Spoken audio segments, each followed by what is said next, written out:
Vamos ser sinceros, né? De cada 10 obras que você é chamado para fazer a instalação elétrica completinha, quantas obras dessa tem projeto arquitetônico?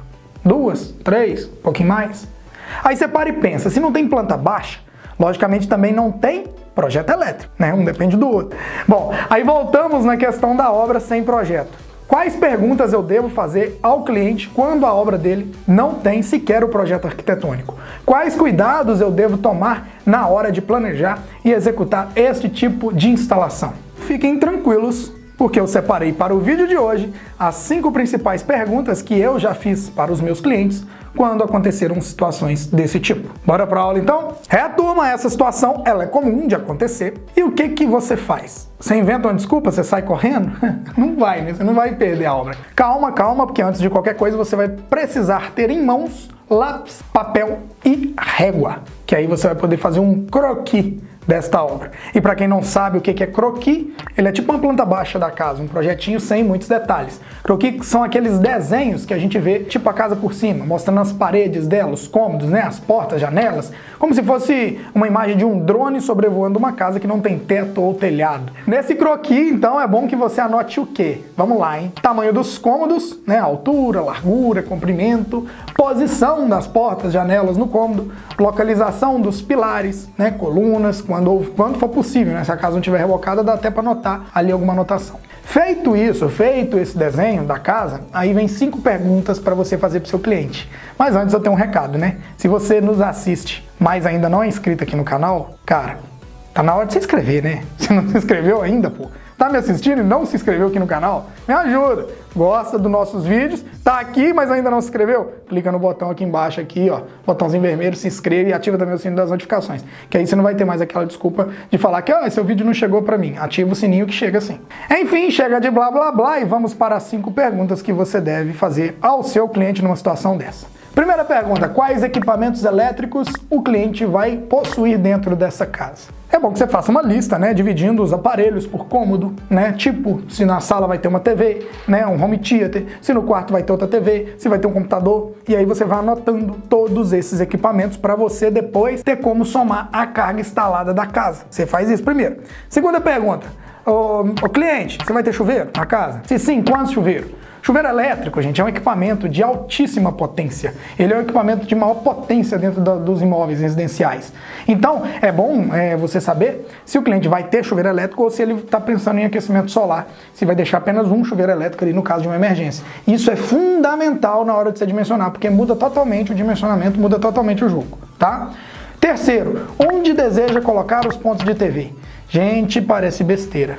Mas é bom você já prever onde vai ficar os pontos de TV para você deixar as caixinhas com ponto de TV e até barra internet. Porque hoje a gente sabe, né, tem as Smart TV, então é altamente importante ser alinhar isso com o cliente. A gente já sabe que um planejamento de uma rede de dados, ele é interessante. Talvez você faz um quadro VDI ali, que é o voz de dados e imagem, e concentra tudo ali e dali você faz a distribuição, né? Porque às vezes a TV está muito longe do roteador e aí o cara quer assistir o Netflix dele lá no fim de semana e aí fica carregando e carregando e carregando. Pô, faz uma TV cabeada então, já tem um ponto para entrar com RJ45 nela, põe cabo na TV, beleza? Além disso, eu gosto sempre de deixar um duto e uma caixinha ligada a um quadro, né, de dados, que nem esse VDI que eu falei, que está ligado lá no padrão de entrada. Dessa forma, se a internet for de fibra ótica, por exemplo, ela já vai chegar na casa dentro da tubulação toda embutida. Isso é joia, o cliente não precisa de fazer adaptação depois. Bom, então conseguindo entender o meu raciocínio até aqui, tá anotando? Você tá anotando essas dicas? Eu mandei pegar papel e lápis, não é só para fazer o projeto, não. Já anota também essas dicas e também não esquece de já ir deixando o like, aproveita para compartilhar esse vídeo, que é muito importante. Manda pelo menos para um amigo seu para saber o que perguntar também. Nós já falamos 3 perguntas, agora nós vamos para a 4ª e para a 5ª, beleza? 4ª pergunta. Quais equipamentos terá na cozinha e qual o local de cada um deles?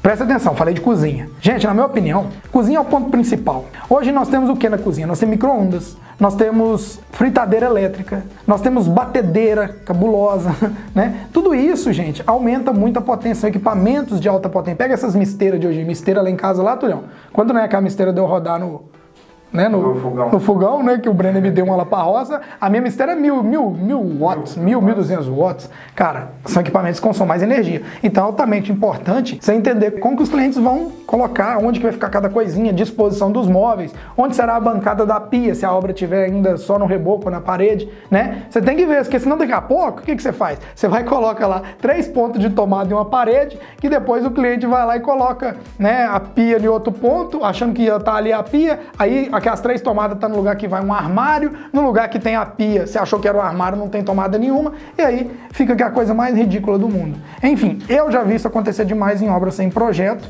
e sim, é uma mancada de todos envolvidos na obra. Isso é uma coisa terrível que acontece, tá bom? Quinta pergunta: qual o possível caminho dos eletrodutos embutidos na laje, caso já tenha batido a laje? E, por último, mas não é menos importante, é bom você tentar entender isso com o cliente. Cara, ou até mesmo com um pedreiro que foi o responsável pela tubulação da laje.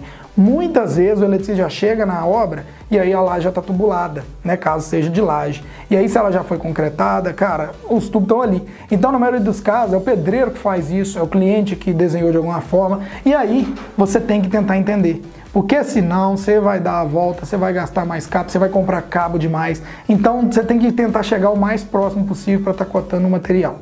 Né? Quando você não faz isso, você tem 90% de chances de errar. Te falo porque eu já errei. E o pessoal deve estar falando: André, e a iluminação? Você não falou de iluminação. Quanto à iluminação, na maioria dos casos, né, vai ser o básico, né? Um ponto de luz no teto e também só isso. Né? Quando o cliente resolve fazer um rebaixamento de gesso, aí na maioria das vezes o jogo muda, ele vai falar: eu quero um ponto ali, quero um ponto aqui, ou ele vai ter contratado um projeto luminotécnico. Isso aí vai ser de cada um, beleza? Bom, fez essas perguntinhas, na minha opinião, já pode ir encerrando a entrevista, né, com o seu cliente. Não tomou muito tempo dele, né? E daqui para frente o trabalho é seu, né? Basta você inserir todos esses pontos aí para que você possa fazer um croquis bem feito e ter um levantamento de carga também mais próximo dessa obra. E aí você vai ter o caminho da infraestrutura, logicamente, tá? Inclusive temos hoje softwares para fazer esses planejamentos. Eu uso aqui o software didático chamado Oca. Então você pode ir lá e fazer um projetinho elétrico nele, que é bem legal também, tá bom? Dessa forma, então, com o dimensionamento feito, a infraestrutura já pensada, você já poderá solicitar aí aos pedreiros onde fazer os cortes para fixação das caixinhas e também dos eletrodutos na parede. Caso ainda não tenha sido feito, né, você pode contratar o pedreiro, ou se você mesmo preferir, você pode fazer. Eu vejo muitos eletricistas fazendo, né, e garantindo muito bem o serviço, então não tem problema nenhum você fazer, né? É uma boa forma também de faturar mais vendendo esse tempo extra que talvez o eletricista tem. A partir do momento que você tem muita obra, aí você para de querer fazer isso aí, ou põe um ajudante e tudo vai, tá bom? E venha fazer parte da nossa turma de eletricistas profissionais aqui da Engeral. Aqui embaixo, ó, tem um quadradinho branco.